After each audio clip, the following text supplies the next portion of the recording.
So the first thing we are going to do is we want this fabric to end up like this.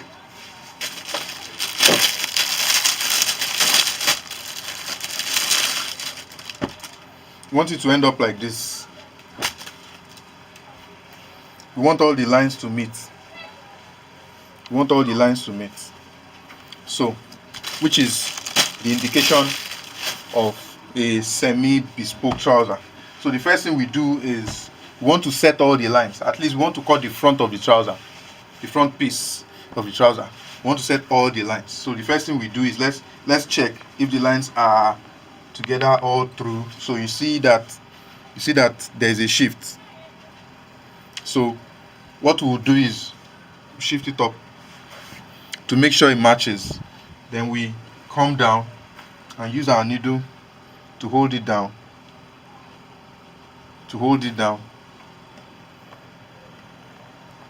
We use our needle to hold it down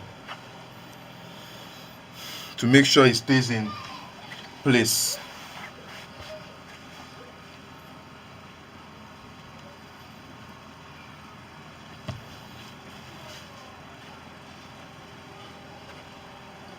So like so.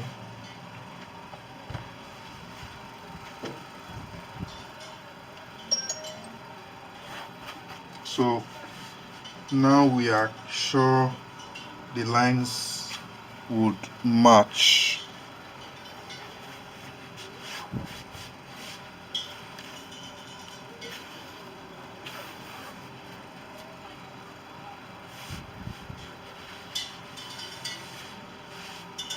So we have our front.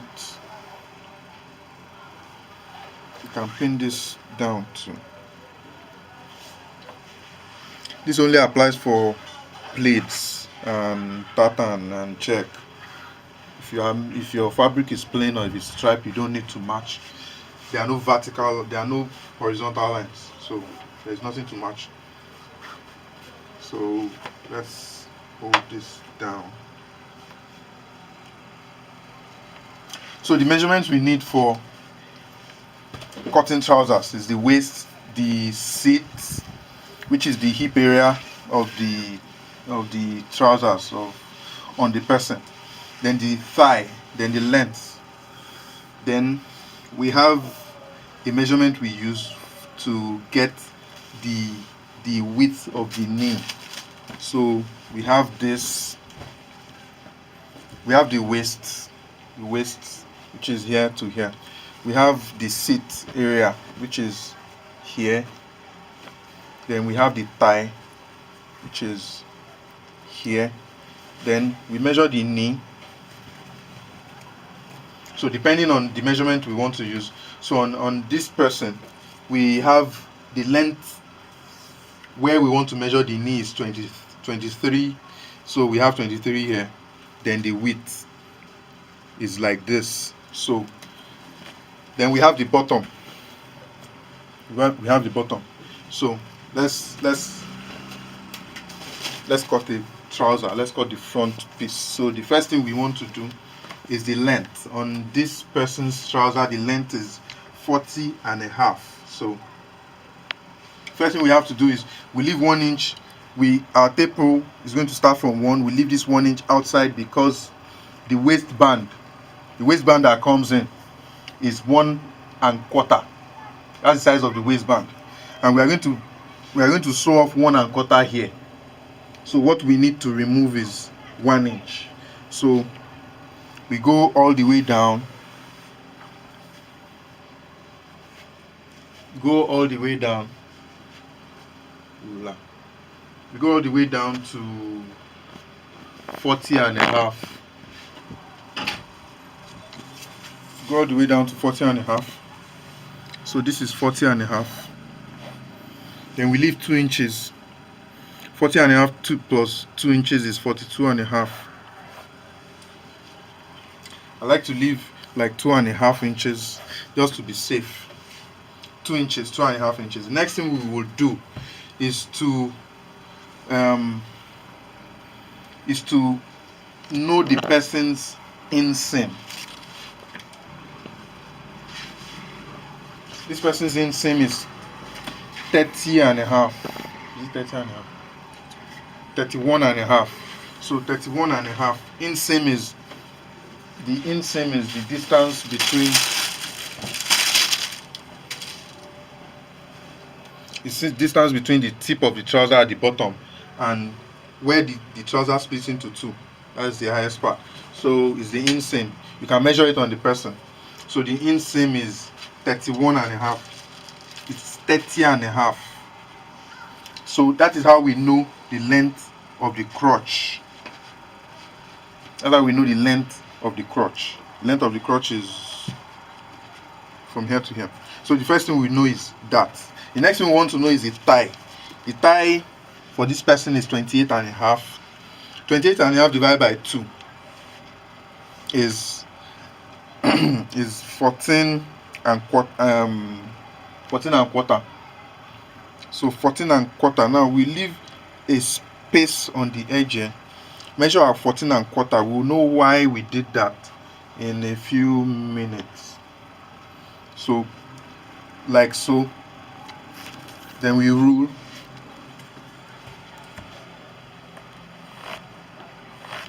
What we want to determine is the midpoint of the trouser, where the crease is going to form when you iron, which creates the structure for the trouser. We want to know where this crease is going to be on the trouser. So next thing we do is we divide this thigh by 2. We divide the thigh by 2. 14 and quarter divided by 2 is like 7 and 1 point. Then we measure from here to the end. That is 8 3/4. We measure 8 3/4 all through. 8 3/4. 8 3/4.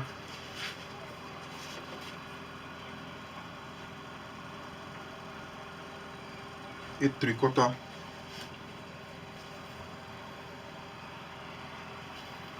So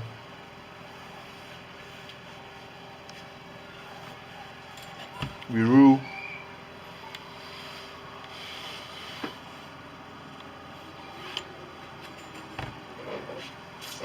So the next thing we want to do is, since we have our thigh, then we said we measure the knee point and the size of the circumference of the knee. So we do, here we have the knee length of the knee is 23 here. Then the circumference of the knee is 18. So we divide by 2, that's 9. 4 and a half. 4 and a half. That's 9. Then the bottom is 7. 7 and a half. So 3 3. 7 and a half is 3 3/4. So we divided by 2, divided by 2. Then the person's waist is 39. What we do on the waist is, let's agree that the trouser comes like this. This is where the shape of the body of the trouser starts from. Now the waist, because if you see the structure of a human body, most times the waist is a little bit smaller. The waist goes inside, then there is a little hip. Even for a man, then it goes inside. So we shape it in a bit. So the first thing we do is we measure 2 inches in from the thigh. Then I like to rule and shape the trouser in a bit.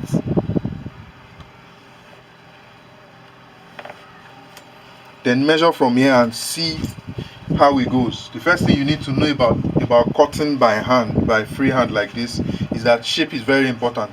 Sometimes it could be more important than the measurement. So if you use your measurement to draw and the shape of what you've drawn out doesn't make sense, there's very high possibility that the trouser wouldn't make sense. The trouser wouldn't fit when it's made. So let's see how 39 will go. So 39 divided by 4 is 9 and a half is 38. So it's 9 and a half and quarter. So 9 3/4. then if you add 1 inch for sewing,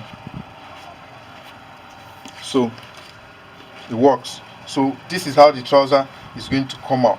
This is the shape it's going to form.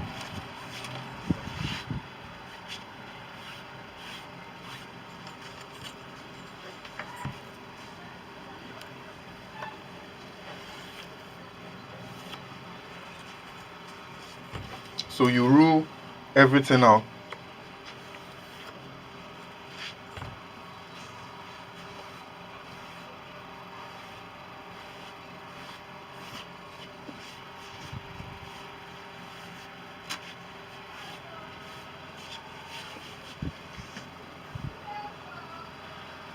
Then